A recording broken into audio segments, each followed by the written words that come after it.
Nga hëna, baza materialeve zgjedhore ka mbritur në 4 KZA të Bashkisë Shkodër, ku ditën e shtunë do të bëhet edhe shpërndarja e atyre në 246 qendrat e votimit. Në KZA numër 2, e cila është edhe më e madhja në këtë bashki me 106 qendra votimi, që përfshin të gjithë njësitë administrative, e vendosur në Pallatin e Sportit Qazim Dervishi, procesi është zhvilluar normalisht.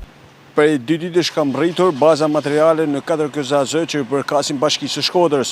Ky proces është zhvilluar normalisht, ndërsa ditën e shtunë do të bëhet e mundur shpërndarja e bazës materiale në të gjitha qendrat e votimit në Bashkinë e Shkodrës. Tu jemi në KZA 02, një nga më të mëdha në Republikën e Shqipërisë.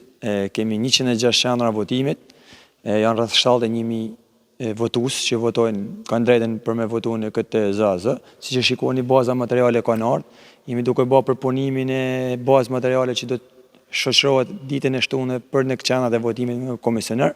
Për momentin nuk kemi një problematikë që me theksu kështu, por shpresojmë që të na ecin çdo gjë martë, jemi në rregull me çdo gjë. Baza materiale ka 2 ditë që ka ardhur, pardje ka ardhur këtu. Shpresojmë që të vazhdojnë mirë, bën 2 ditë që kanë ardhur me polici me çdo gjë ruhet, besoj që siguria është maksimale. Po në të gjitha KZA-t ka mri baza materiale, ka fillu puna për bërjen gati të materialeve që do të depozitohen.